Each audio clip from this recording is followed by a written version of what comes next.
Yeah, Hi, yeah. hi, everybody. Hi. Getting my voice back. It's wonderful. I think we're a little too high. Let's go a little lower. There we go.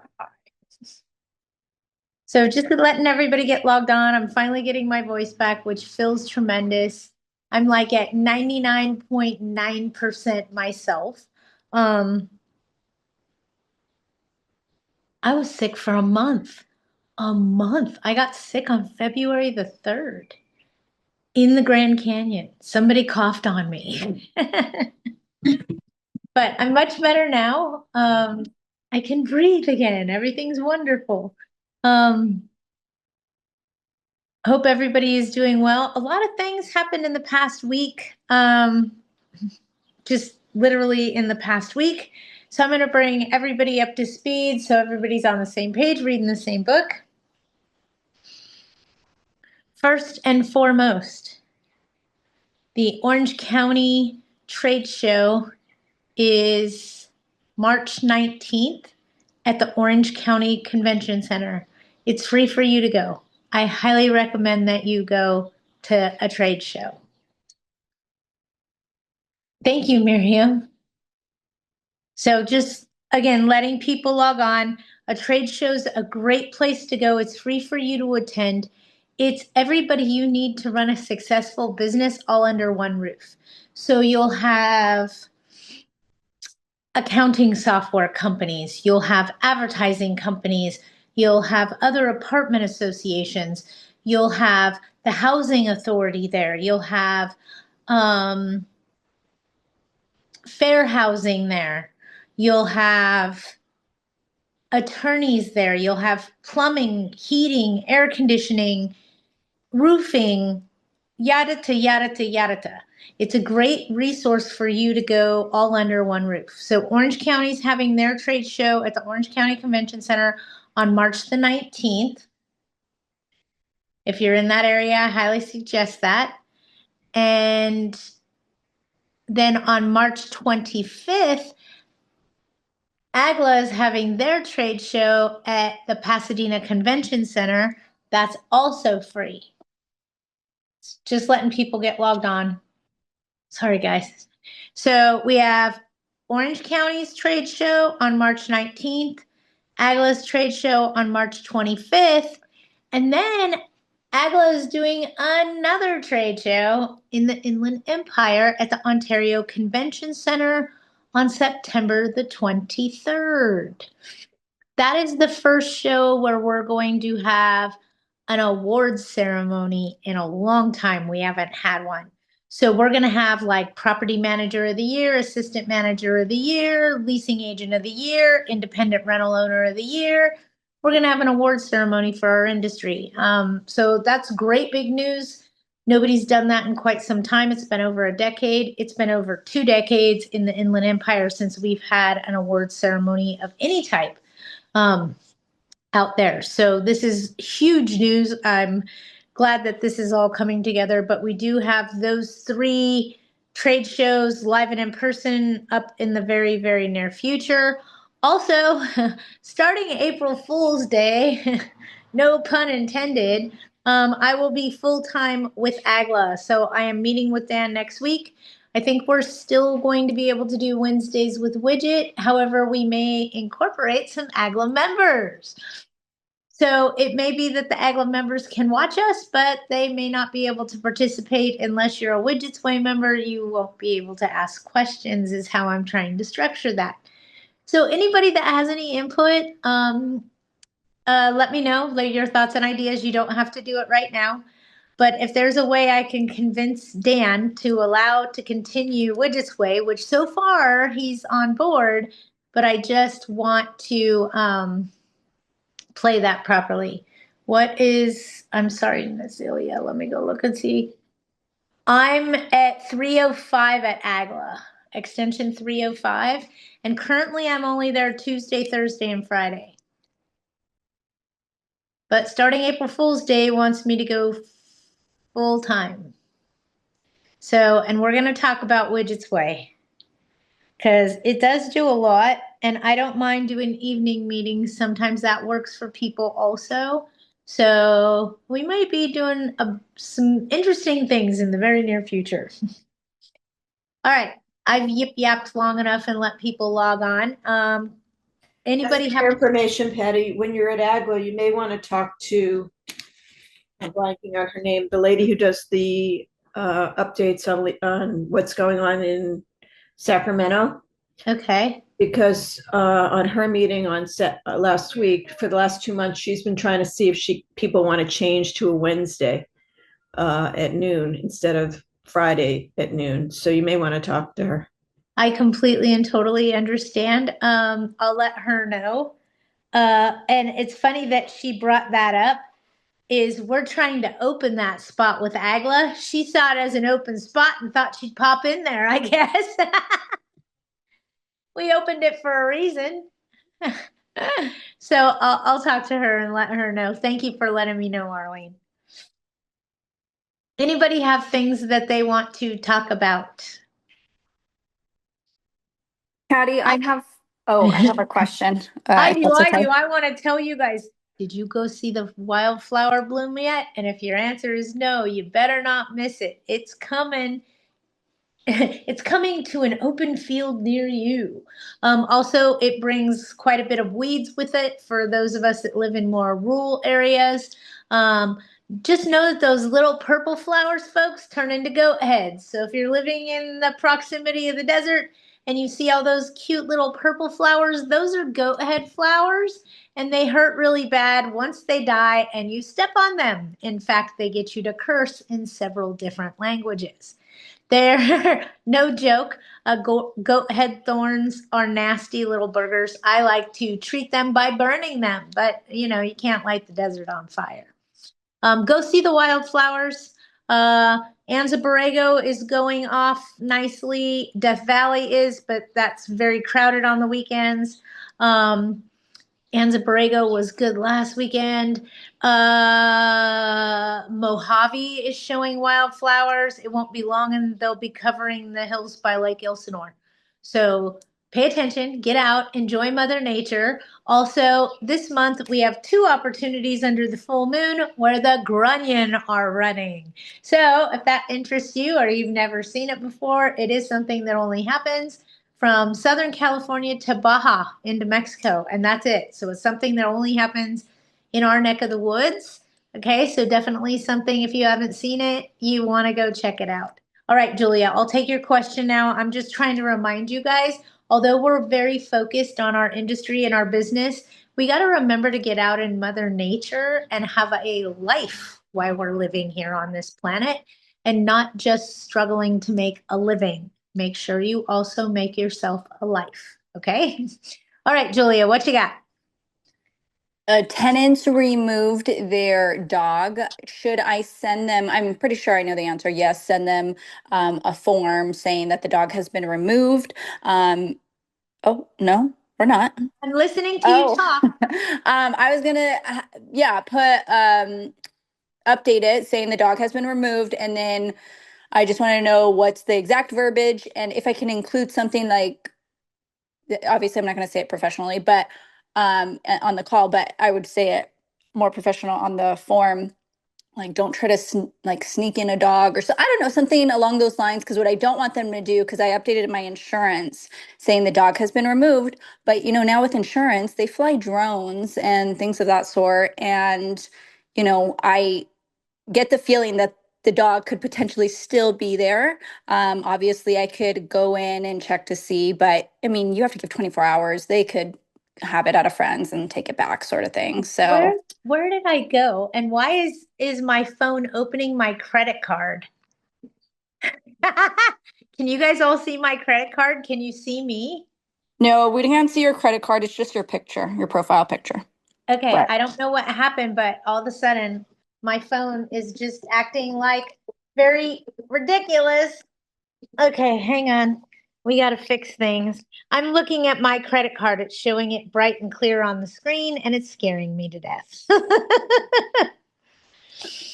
All right, go back again, Julia. I'm sorry. That was the biggest cricket I ever saw in my life. It was attacking me.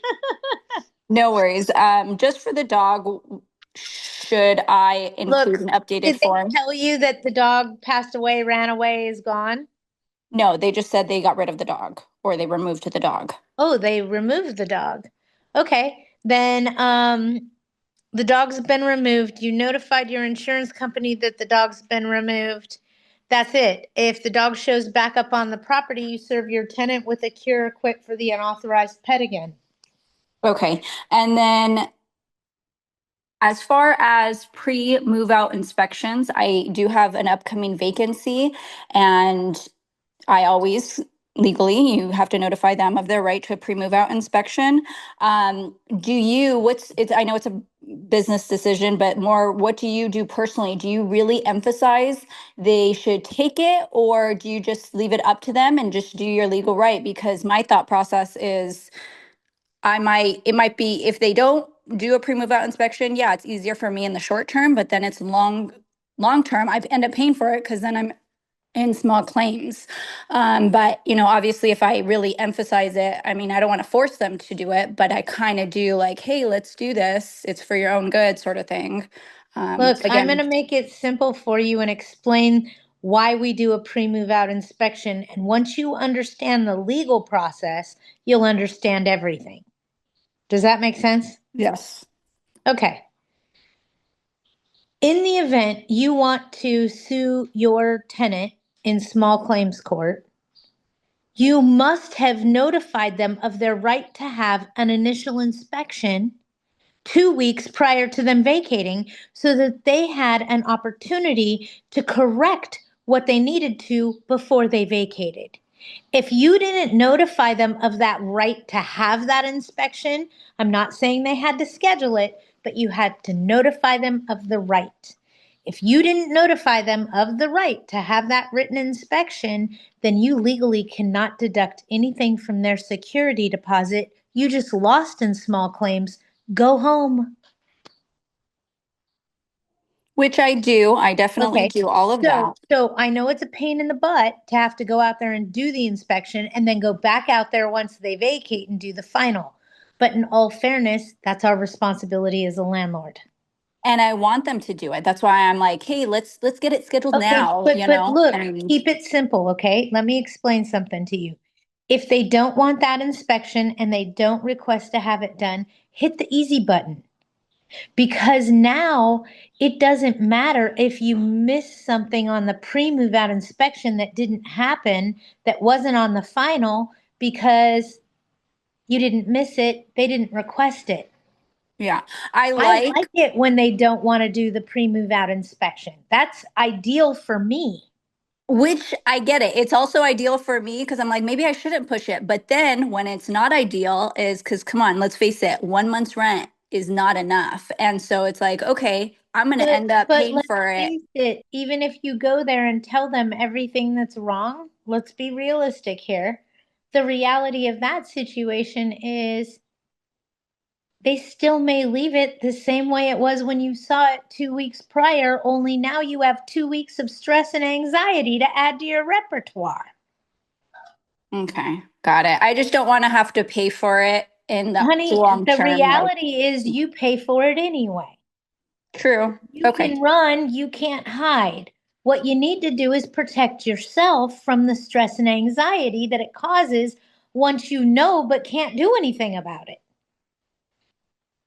I mean, put yourself in that position. Let's say you go to a pre-move out inspection and your place is pretty much destroyed and you know they're not going to fix a darn thing before they give you the keys 2 weeks from now. How are you going to live for the next 2 weeks? Ranting, raving, bitching, kibitzing, let's be honest. Yes, would definitely be a Okay, stress case. don't expose yourself to it and you don't have that stress. We Okay. can't control it. Okay, we just have to deal with what's given to us. Yes? Yes, true. Okay, Got it. so if all we have to do is deal what's given to us, don't stress yourself out waiting for that to happen. It's Okay. inevitable. Got it. Okay, thank you. Just trying to simplify things and make it a little bit easier. Uh-oh, somebody's messaging me they can't get in. Okay, I hear you. Hang on. Let me see if I can try to attempt to add you. But I'm not good at this, but we're gonna try. Hang on, you guys. I'm playing around here. Admit. That's why you couldn't get in. I didn't see you waiting. I see you now. Okay, sorry, you guys. The weird things that I do. What can I say? Well, what happened? Something happened. Remember, somebody tried to call me or something weird happened in this video, and I'm like, where'd I go? My credit card's on the screen. Can you see it? That was so funny. Welcome to my life. My tenant threw out the owner provided stove purchased and installed 5 years ago. Well, then you're going to charge them to replace the stove when they vacate. It's that simple. I know they stole it. I know it's gone. You purchased it 5 years ago. You're going to charge them for an oven stove when they vacate. And if they leave the one that they purchased and put there, it creates a whole nother issue, but that's okay. Look at it this way. Okay? And just hear me, please. Okay? If they put in a new upgraded stove and they move out and leave that upgraded stove in the property, it's your stove now. See how that worked? Sometimes the tenants don't leave that stuff. They leave that stuff there when they do things like that, and we got upgraded. So don't get upset and rant and rave about it now. Wait till they vacate, okay? Then it's a you problem. Right now, on paper, you provided the stove and oven, period. If it's not there when they move out, you charge them to replace it. It's a stolen item. It's that simple. Okay? Don't stress yourselves out, you guys. Okay. Tenant had a dog. How long do I have to wait to see if the dog was added? In what language can I question about the dog? Is if it a serve him a 3-day curable breach of covenant, aka a cure or quit, for the unauthorized pet. The second they tell you it's not a pet, it's an emotional support animal, just ask for the supporting documentation. If they say, oh yeah, I got a pet now, well, you need to get rid of the pet. We don't allow pets here, whatever it is, or you need to add the pet, blah, blah, blah. I mean, it's whatever you're going to do, but you need to start the conversation by serving a cure or quit on the material breach of the lease.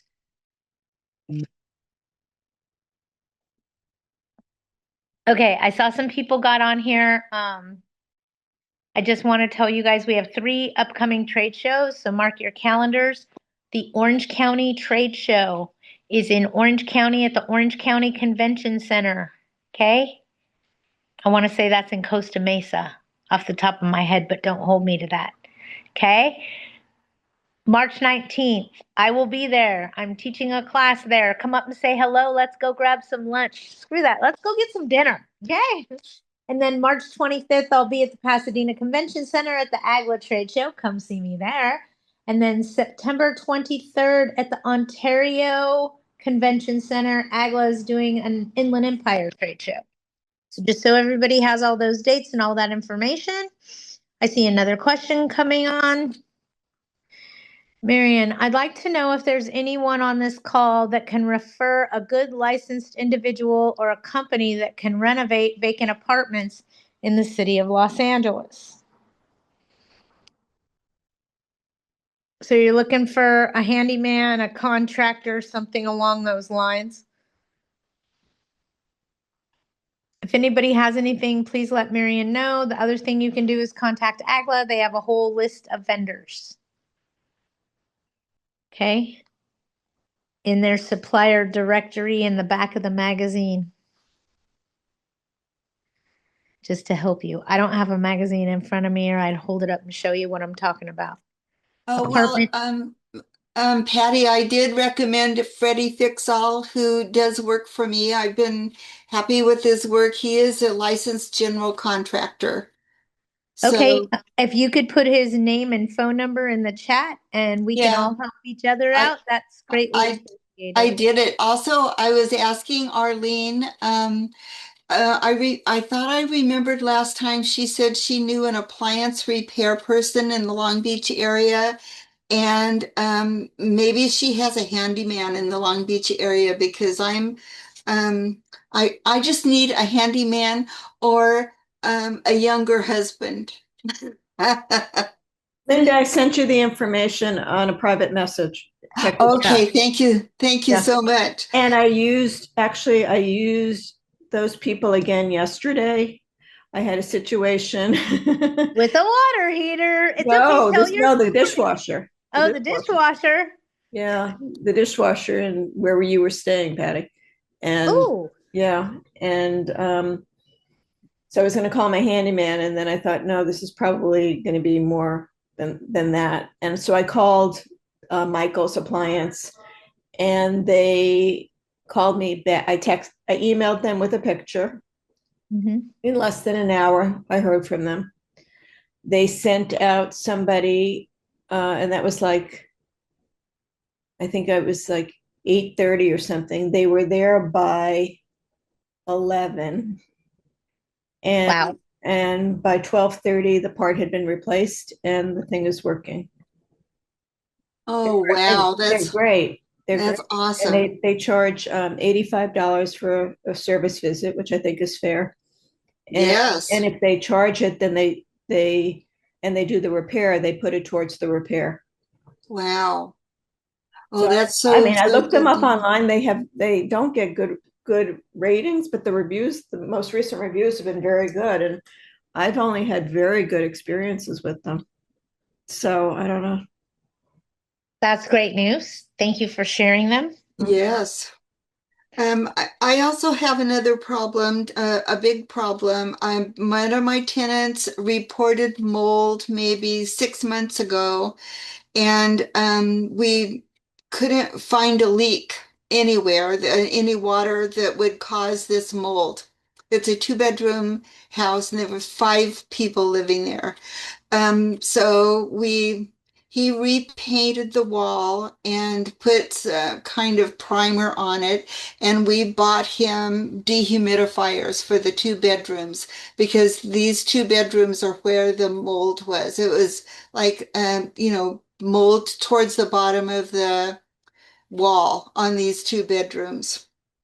So that seemed to be okay, but then with these recent rains, he started noticing it again. So we had someone come out to check it, and again, there's no water leaks anywhere. So we can't figure it out. And the inspector who came to the real mold person came to say that he thinks that in his practice, what he's seen is the airtight houses, and people don't open their doors, they don't open their windows, they, don't open their So, bathroom so what window. I was going to say to you is there are two types of mold that are tenant caused. Uh-huh. They are due from two things. One is lack of housekeeping, and the other one is lack of ventilation. Right. So we bought fans for the bedrooms. We replaced the lights in the bedrooms with ceiling fans. So we impressed on him that they need to, they have like thick drapes or thick curtains on the They need to windows, which, open up the house on a warm day and air it out and give it good ventilation. okay, yeah, we did that. But Okay. now, So now what you need to understand is any mold spores that come back in is due to their lack of housekeeping and their improper ventilation, and they're responsible for the remediation expenses, not you. Hey, Patty, can I say something here?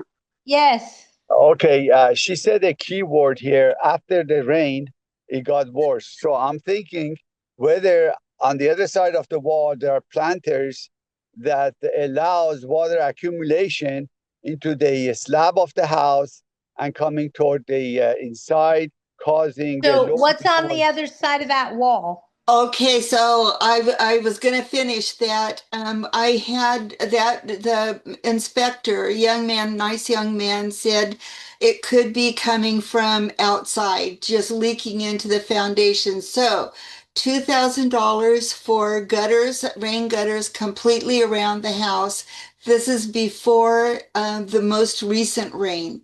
So after we had the downpour, or Southern California, Long Beach area. Atmospheric rivers, we're becoming Right, accustomed to them. right. So we had the downpour, and I called him on the 23rd of February, and I said, how's everything going? Are you having any problems? Did the rain gutters, or the fans, rain gutters, all that, has that worked? And he said, yes, everything. I haven't noticed any problems. Yay. Well, then yesterday he called and said he has mold on his mattress and on his bed frame.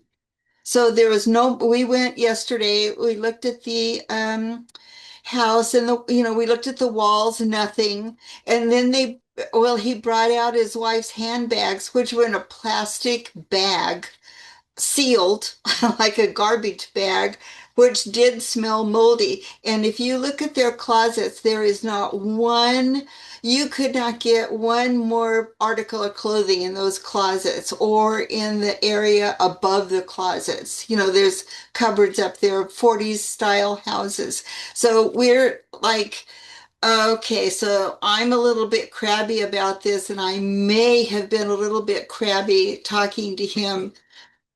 So what do you think? Improper ventilation and improper housekeeping. Oh, I love you forever. Linda, are you on Uh, the slab or you raised? I think it's a raised foundation, but we did notice a little bit of it's a raised foundation, but we did notice a planter there with grass next to the house. So Okay. she was saying maybe some kind of shield between the dirt and the The person that I sent, whose number I sent you, talk uh-huh. with him because he did stuff on two of my properties, and I don't have those issues anymore. So talk with him. I just got a text back from him. I sent him your name, and said you'll be texting him, and he's expecting to hear from you. Okay? Oh, thank you, Arlene, so Sure. much. That's Sure. just fabulous. This is just making me crazy. We've had Yeah. tens of thousands of We get it. dollars in We get mold it. problems. It's like Yeah. chasing a ghost when a tenant wants out of a house, chasing a problem like this and realizing that it's just coming from the planter box outside can be quite frustrating. Not to mention the fact that it also has to do with improper ventilation, and they have that closet stuffed so tightly, there's no ventilation going through there. Patty, what Yeah, do you think about sending PRC out there? A PRC will go do an assessment for you for free. Yeah, I think you should do But that. you want them to if you're going to have the property tested, I highly suggest and strongly recommend that not only do you test the inside of the unit, but you also test the outside. Because if we recently had a bunch of rains, just as David had mentioned, then the mold level count outside could be just as high as inside. And if that's the case, that's environment, nothing else.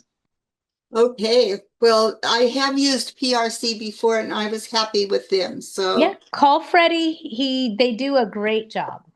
okay. Well, thanks so much. No problem.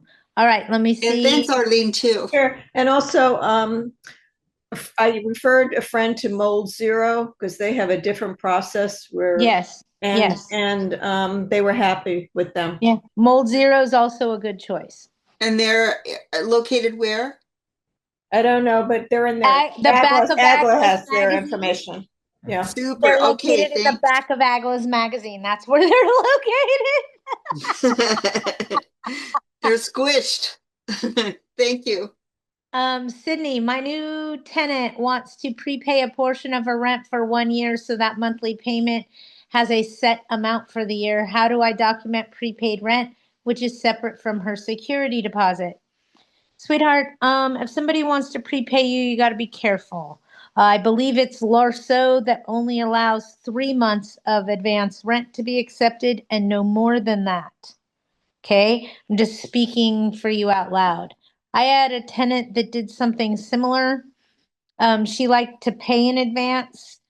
She didn't have a bank account. She did everything by money orders and she paid all her bills in advance. She consistently paid 3 months in advance on this house, maybe 4 months. And she'd come in like on the third month and just bring a whole bunch of money orders again. It was great. This doesn't apply under DCBA. Okay, Sydney, so you could take as much advance rent up front as you want to. There's something else that you need to understand. So everybody please pay attention. In the event you want to do an eviction or serve a notice because of a material breach of the lease. Example, you want to serve a cure or quit. You first need to refund the advanced rents that were paid. Otherwise, your notice is void the second you serve it. Okay? You can't accept rent and serve a cure or quit notice violation. So you have to refund any prepaid rents before you serve notice. I'm just making sure that everybody is aware of that. It's one of the downfalls of taking prepaid rent. You get somebody savvy that moves into a property and they pay you 6 months prepaid rent, and the landlord takes it, and then 9 people move into the house. You want to serve them for unauthorized occupants. First, you have to refund the rent you accepted in advance. Then you can serve. And I'll tell you this, if you're working for corporate America and somebody wants to pay in advance rents, it's a nightmare for the accounting department. Say I take a year advance rents at $1,000 a month is $12,000. I then have to set a reserve in the account every month for $1,000 less, so it only releases 1 month at a time to the landlord. That way, in the event something happens, I have the bulk of the money sitting in our account so I can refund the tenant or send to the landlord or whatever needs to happen. But you don't send all that money to the landlord the second you get it, because how are you going to pay the bills? How are you going to do repairs? How are you going to get paid? You get what I'm saying? But how do you pay for a repair if you sent all the money for the whole year in advance to the landlord? Now you need to call the landlord every time to send you money, every time you need to do a repair or pay the gardener. It's just a nightmare. So in corporate America or anybody doing for profit, I don't suggest it. It is a financial, I don't want to say it's a financial nightmare because it's not. It's an accounting nightmare. Isn't it just a red flag? I mean, sometimes they want to do it because they can't qualify. Oh, well, hold But on. Hold on. Let's play this game, okay? Because I foresee what's going to happen in the near future. I know I joke around a lot with my crystal ball, but here's what's coming at us, okay? The real estate market as we know it is running soft as we speak, okay? Corporate America can't rent their vacant units. They're running at 15% vacancy. Okay, used to be 10, not anymore. Now they're coming up on 15%. So, with that said, on the 15% vacancy in corporate America, here's the reality and how that affects us. If they can't rent their units, we're going to have trouble renting ours. Ah, okay. When that happens, we're going to have a lot of owners that may have invested in investment property and that doesn't work out and things aren't going well. If the market crashes, rents go lower, a lot of landlords end up losing their investment properties, unfortunately. With that being said, we get hit with foreclosures. Foreclosures are then owned by the bank. Then somebody purchases them from the bank, okay? So now some of us out here in this little widget toy circle that acquired property because somebody got foreclosed on. Nah, okay. So buy low, sell high. We've heard it our whole lives, guys. Maybe we're purchasing some properties in that aspect And now I lost where I was headed. Where was I? What were we talking about? We were talking about bank-owned properties. What we're going to see is we're going to see those owners that lost those houses to foreclosure. I know because I've been through this twice. And they're going to come to us wanting to rent something. Maybe they're trying to short sale their house. Maybe they're getting foreclosed on. Okay. They're going to come to you trying to rent something because you know what? Most people want to live somewhere. So if the house that they're living in is being foreclosed on and they were the owner of it, they may come to you and go, look, I have really crappy credit. I had a bunch of investment properties. The market went soft. I had to lower the rents to keep the tenants there. I lost my job. I wasn't making enough money to make the mortgage. I lost the investment properties. And now I need to live somewhere because I'm losing the house I live in. They may want to give you 6 months in advance as good faith. They have crappy credit. But when you look at their credit, you could see these houses they owned. So it becomes negotiable, if that makes sense, based on what's happening in the industry. Makes sense? So sometimes we bend and cave a little bit, knowing full well these tenants are most likely going to live in this house. They're most likely going to claim bankruptcy. They're most likely going to live there for 3 to 5 years, and then they'll repurchase. Ah, I know. I've lived through this before. It's kind of the timeline, if you will, kind of the process and procedure. Okay. When you start hearing real estate has no value, know that 18 months from there, that's when prices will really be low. Why? Because they have to evict the people that are in possession first. But before they do that, they have to actually foreclose on the property, then evict the people that are in possession. Okay. Then it hits the market. All right. Any more questions? I know I'm kind of all over the place. I see somebody has a question. I think it's just a reply. Oh, people are thanking each other, and our landlords or managers giving rent incentives for discounts to get the units rented faster. Yes, in some areas of corporate America, they're offering 2 to even 3 months free rent. They're amortizing it over the 12-month contract. It does a rent reduction of anywhere from $500 to $750 for that first 12 months.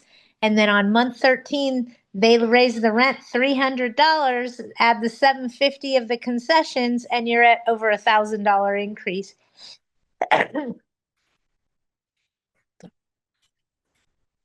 Excuse me, I sneezed and then I was embarrassed. I'm like, oh God. Anybody else have anything? I have a question, Patty. Sure. Okay, so I just want to double check this with you. I have a single family home in San Bernardino County. The tenant was in there for less than a year, moved in March 22nd, vacated last day of February, so it was less than a year. The owners had to serve a notice of non-renewal because they were going to be bringing a family member in. Tenant moves out, I do the move out inspection, and then the owner turns around and says, never mind, we want to re-rent it again. So we just want to make sure that, if we're going to continue, business relationship with them, we're not breaking any like laws or anything for the AB 1482. You're exempt from AB 1482 because of single family residence, correct? It is, yes. So you're not breaking any laws that I'm aware of at this time. Okay. Okay. Okay, perfect. Thank you. But remember one thing. Because the tenant vacated early, the notice of non-renewal becomes null and void. What do you mean? You gave them a notice, but before that could be happening, before that date dropped dead, they did something else. So whatever they did controls. Okay. So the way I see it, your tenant moved out a month early. Oh, okay. I see what you're saying. Okay, thank you. You may have served a notice of non-renewal, but they didn't stay there long enough. Yeah, that makes Okay. sense. Okay. Just trying to drive down the crazy curvy road we're on. Thank you. No worries, no worries. I see somebody else has something. It's more replies. How does LAHD view graduated increase of discounted rent over a period of 13 months? Hold on, I'm going to speak to you. Pay attention. It's not graduated, it's a concession, which is an incentive, a move-in incentive. Okay? So it's a concession, it's not a graduated increase. It is not an accelerated lease clause, accelerated payment clause. It is not. Okay? So what they do is they say you're going to get 2 months rent free, and I'm going to use certain numbers because I have them programmed in my head and they work well for my blonde brain. Okay? Rent's $3,500. Okay, I'm going to give you 2 months rent free on a 12-month lease, but we're going to amortize that over 12 months. So you're going to get a $500 discount on your rent for the first 12 months. Okay? $500 concession. It's a discount on your rent. Okay? Now, we all know that by month 3, that tenant went and bought a new car with that extra $500, right? Because they forgot they needed it at month number 13. But you and I know that we're going to raise the rent after they've been there 12 months. That's what corporate America does. So I'm going to raise the rent by $250, okay, to take effect on the 13th month, right? But it's not. It's $750 because now they don't get that free discounted $500. Plus it went up $250, right? So technically it looks like a $750 increase, but it's really not. And you bought a car with the money. Huge. That's how they're doing it, okay? And it is not working for them. So far, it's landing them in quite a bit of evictions, more than they'd like to be. So isn't it best to talk that through with the prospective tenant? What do you mean, talk what through? Explain Let them that. know your rent's Explain- going to go up ex- tremendously on the 13th month. to explain how the discount works. All So- right. And then it becomes due on the 13th month. You no longer have a discount in play. Right. I mean, are you going to tell them then that you're going to raise the rent? I guess you could, but does corporate America know? And now that poor tenant bought another car and their rent just went up $750. It sounds horrible through the eyes of you and I, doesn't it? Yeah. Ouch. I think they call that a balloon payment in our world. Just saying.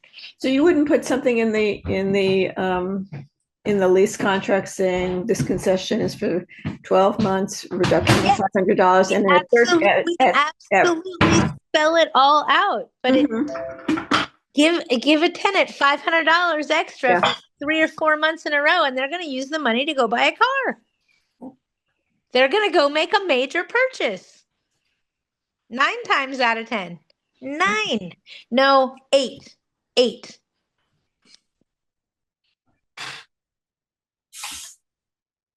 Okay, I don't know why, but everything's coming up under a thing.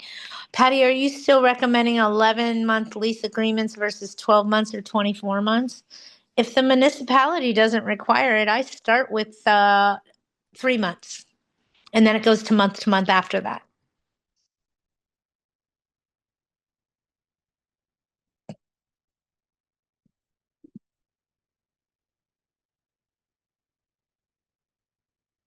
Unless the municipality requires 1 year at hello. And there's a lot of them that do. And then Arlene, I'm gonna probably call you tomorrow. I'm building a class with AAGLA and Livable, and I just want to pick your brain. I'm sure you won't mind. I'm sure you won't. No, it's not a problem. I just have kind of a question. Larso requires 12 months. Yes, anything in Larso, which is Sherman Oaks. It also Santa Monica does, and so does West Hollywood. I have just kind of like an office question. How do you best keep like major repairs, water heaters, things like that for different properties? How do you best handle that? Do you put everything in one binder and by address, or like how do you keep it organized? Look at it this way because that's how I see it. So just work with me, okay? I always have an owner file per property address. I know you're the owner, but in that owner file is where I'm putting their warranties, their invoices, their repairs, the things going on in their life. Okay? It's also where I put their tax information. It's where I put a copy of my statement I'm mailing them. But you're not going to have that if it's your own property. But if you have an owner file for each one of your property addresses, it's going to hold the invoices for the building, which you may or may not need to pull out to make a copy of for a tenant's disposition of security deposit. But the original still needs to be kept in the owner file. Okay?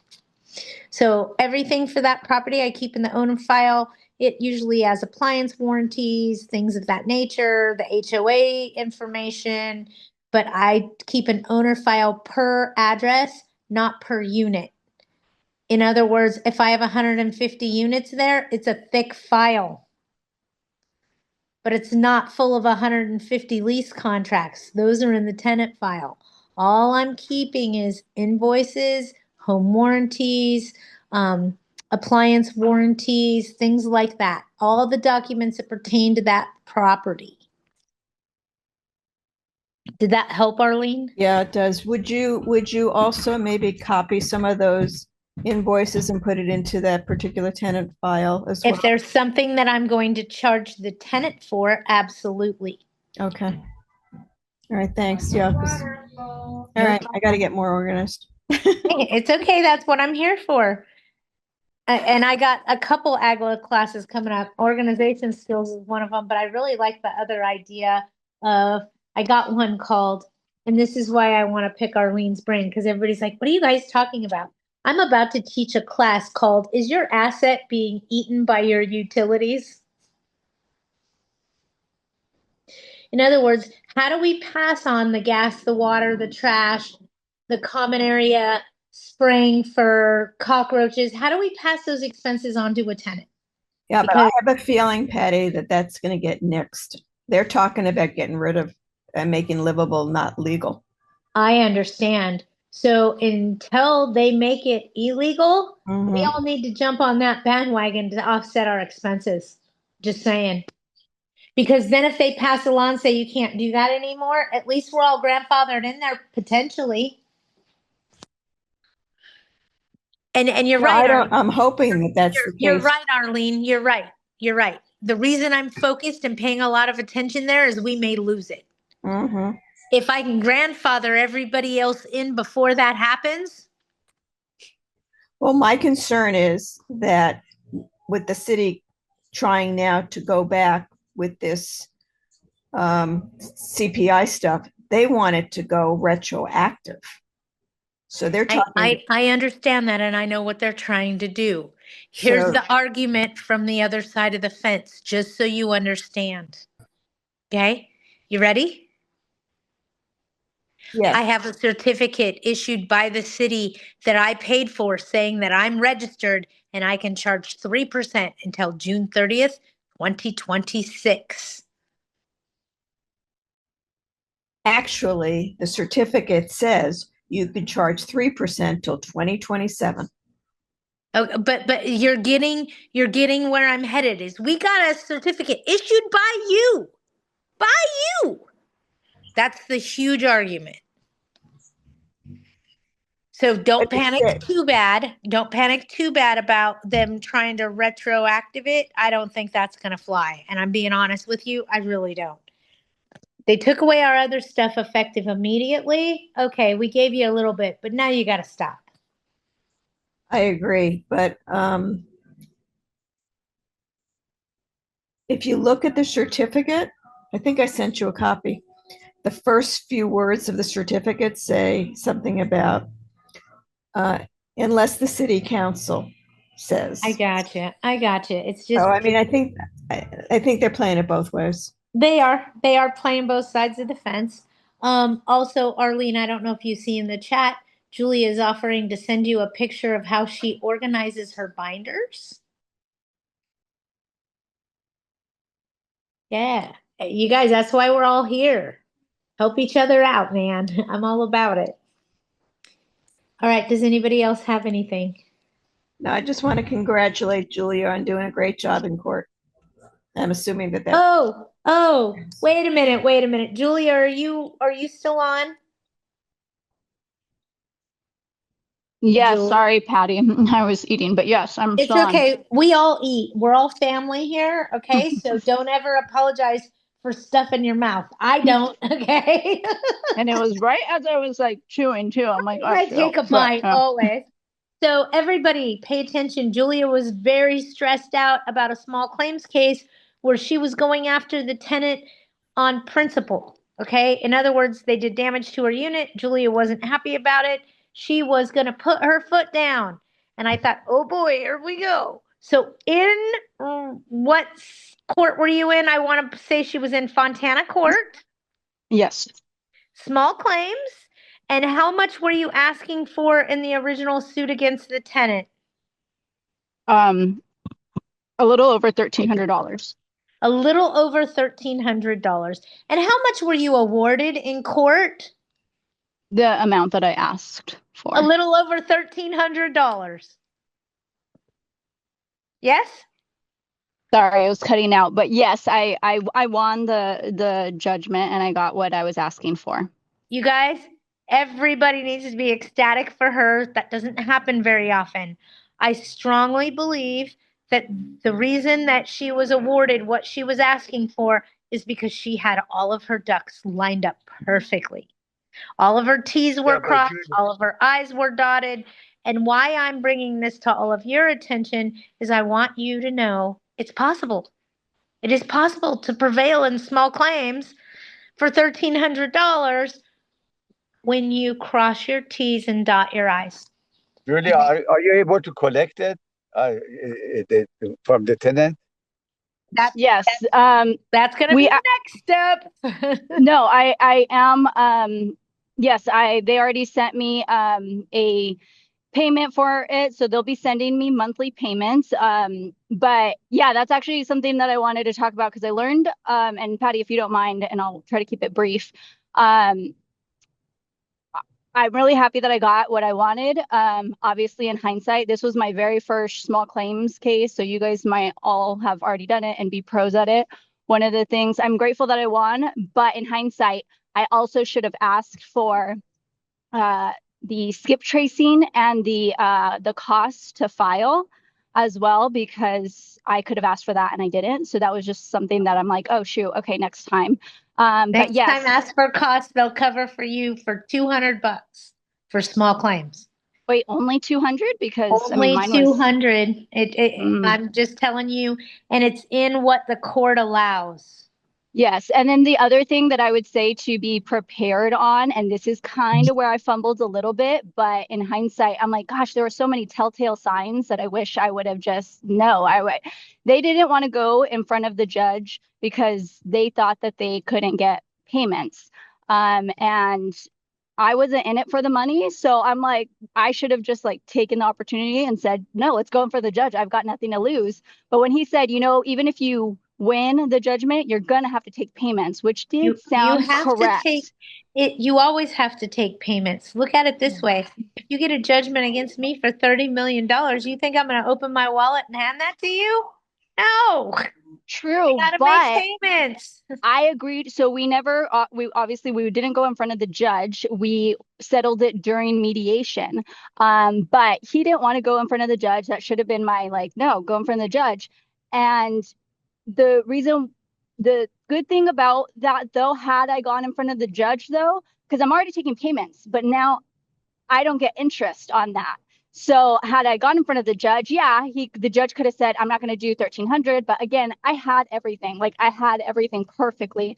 In my opinion, at least. Obviously, a judge could say, maybe, oh, I don't want to give you cleaning because that's just a landlord responsibility. I totally get it. I'm But just I could have gotten ecstatic that you interest got on that. this far.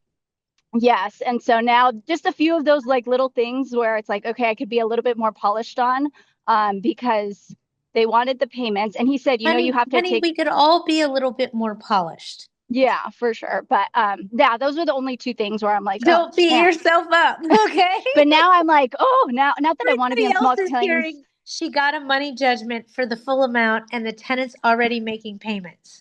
Yes. That's Not what that everybody else hears. And you're like, I should have asked for interest. I should have. But you know me, Patty, like I was going for the jugular. So that's why I'm like, I need to be, and so just for next time, now I know not to fumble on those things because, yeah, Well, he was right. Payments, but it's like, no, I'm not getting payments from you now. I can get payments if I go in front of the judge. So yeah. just something to keep in mind.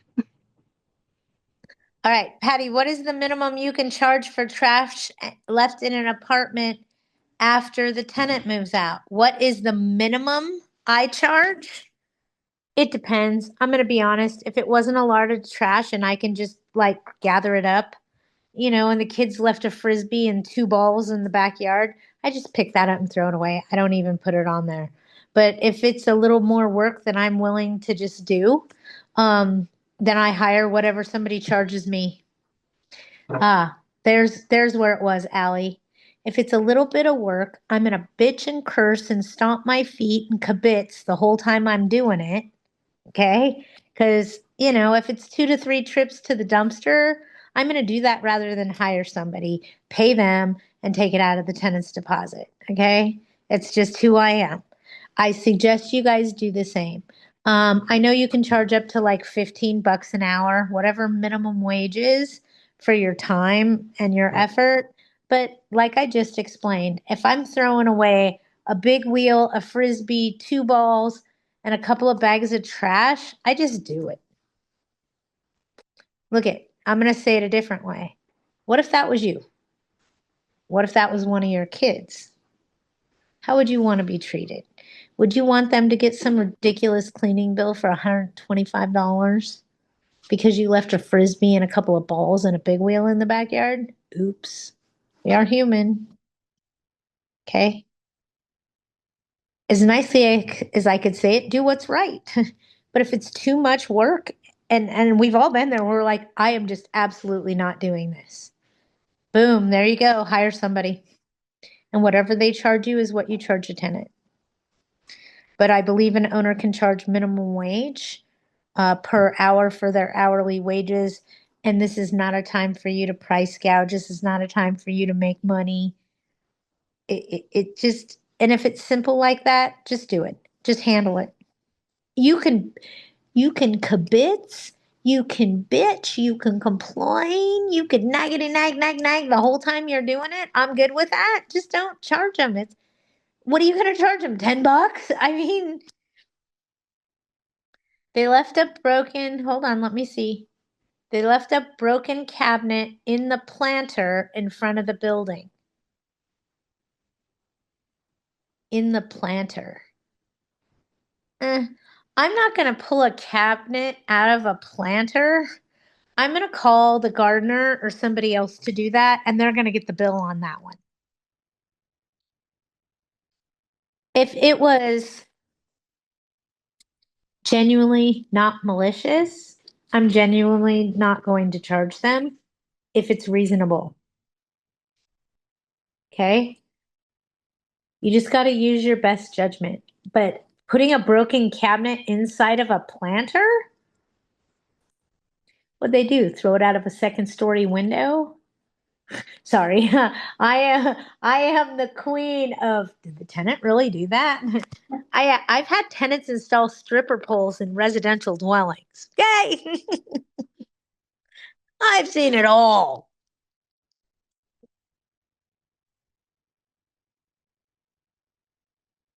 Yeah, and here's my thing. At what expense do you want to have to deal with them again? In other words, is it worth seeing them face to face in small claims court? Hope that all makes sense. All right, you guys. I got more. I'm hearing from Val now.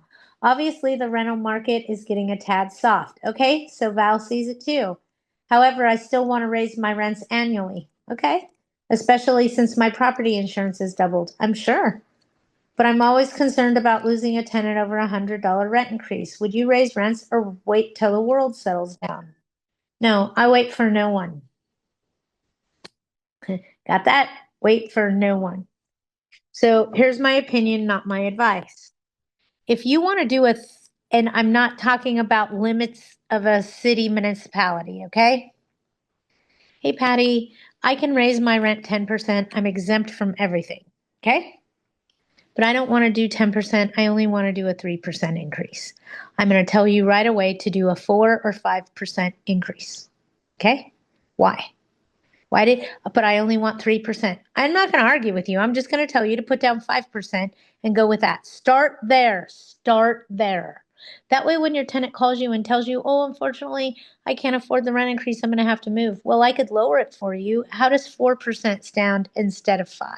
Well, 3% is more reasonable for me, the tenant. Would 3% work for you, landlord? Well, you've really been a great tenant. I'll go ahead and do the 3%. Bam, now you're serving them a 30-day change of terms for how much rent increase?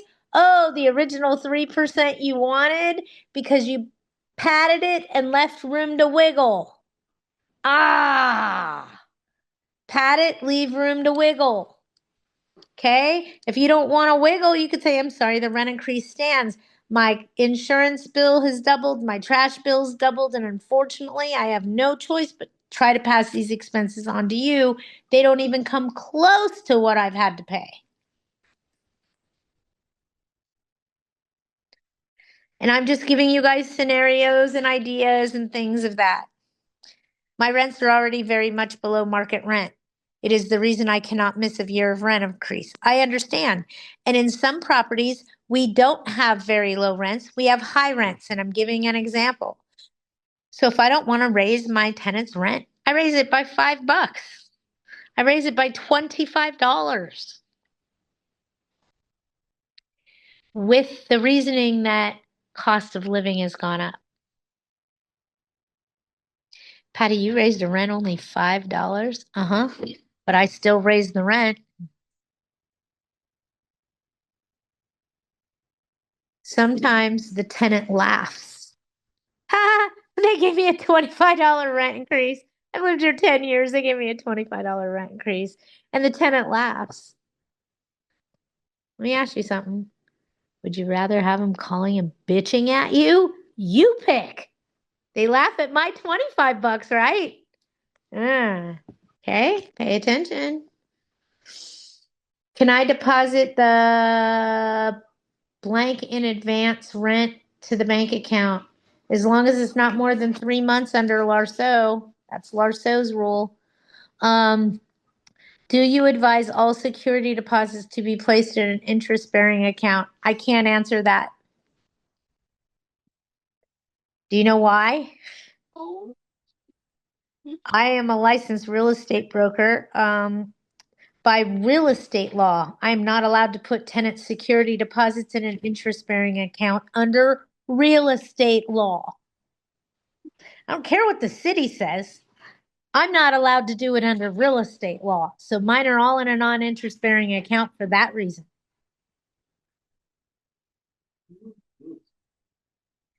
Do I have to pay the tenant interest? Yes, if the municipality says so. Do I have to provide the tenant with a copy of my interest-bearing account showing them how much interest I made off of that deposit for the year so that they can pay like for like? Potentially, however, I would open a different bank account for each tenant. That way they didn't see what else I had in the account. It's none of their business. I don't really want to redact anything. I don't want to block anything out. I want to show them apples for apples, full transparency. And I have no problem showing that there is nothing else in that account but their deposit. That way there could be no mistake that I am commingling funds. Awesome. Well, that's exciting, Mom.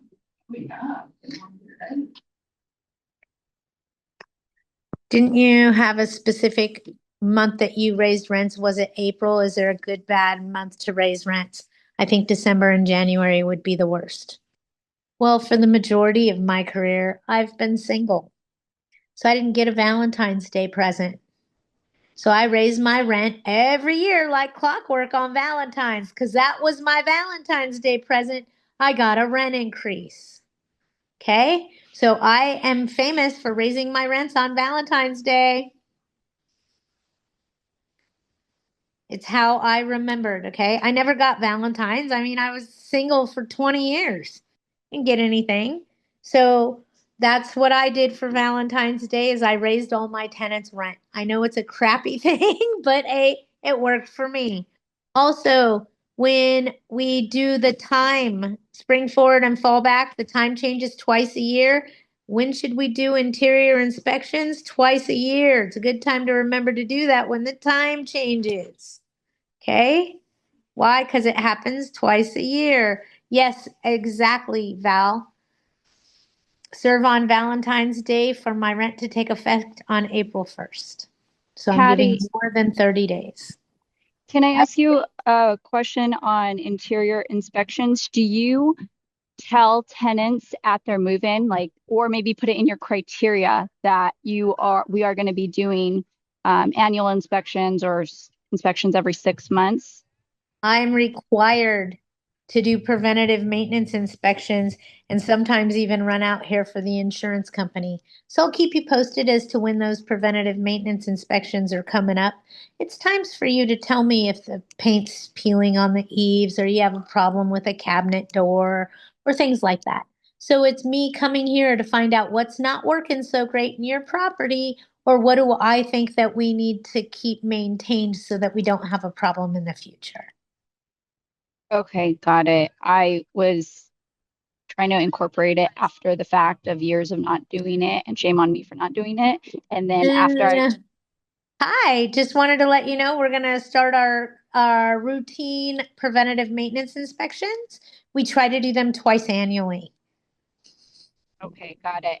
After that, though, about with either 6 to 3 months after I started doing it, I got vacancies. It's the only thing where I'm like, oh man, I don't, again, it could just Well, be remember coincidence. how we just talked about negotiating a late fee so you don't lose somebody? Yes. I just gave you guys a great example. Maybe you don't settle on that, whatever I said, $300 amount. Maybe you're settling for much less, but you're settling to keep them and still increasing the rent. Don't just immediately say, I'll take away the rent increase. You're standing on your own feet. Negotiate for less money.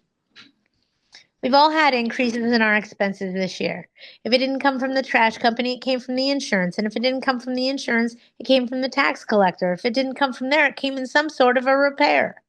So you're standing on your own feet if you're not raising the rent by even 25 bucks. It's a great example for what I do in my San Bernardino County rentals.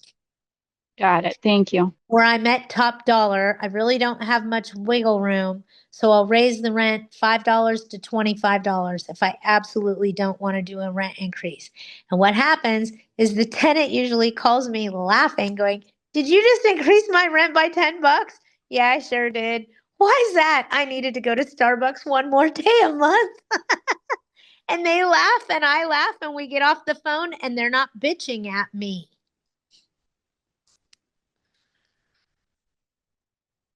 Patty, is there a fair housing problem if you give your favorite people less rent increase than the ones you would really like to move? Yes. If you do for one, you have to do for all. But So look at if it. you go Hold down, on. If they're in different single family homes, they may not be at market like the other house is.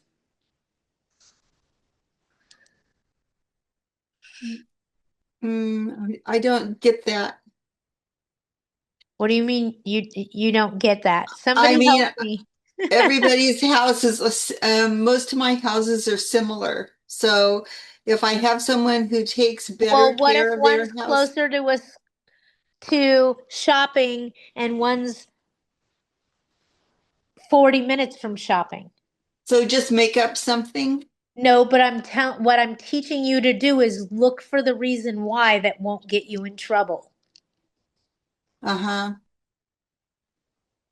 Because this house has a pool and a garage and the other one doesn't.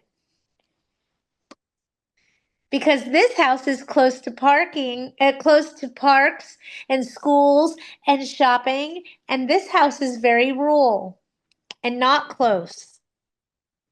Location matters on rent increases, absolutely. Not only within the city, but also within your community. In other Mm-hmm. words, I can charge more rent in an apartment complex for something that's downstairs with with a view of the pool. If it is upstairs and has a view of the trash can, it's going to get less rent, right? Right, except I have 14 houses that are just on 3 properties. So it's not that Well, many, not that you much. don't have, so you need to look at that like it's an apartment complex because you have 14 units on 3 properties. They're all real close together. You have to Right. look at treating one and treating all. Okay, that's what I thought. Okay, thanks. No problem.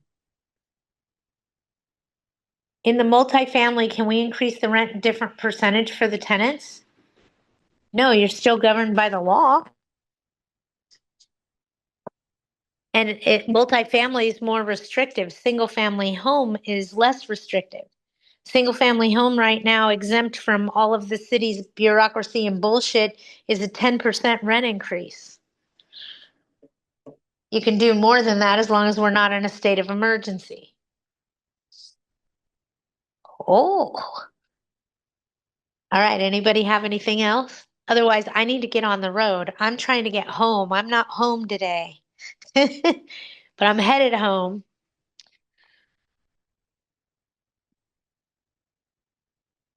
Does anyone have trash can cleaning service? I use C-Max and they were great, but they're from Ontario and won't come to LA again.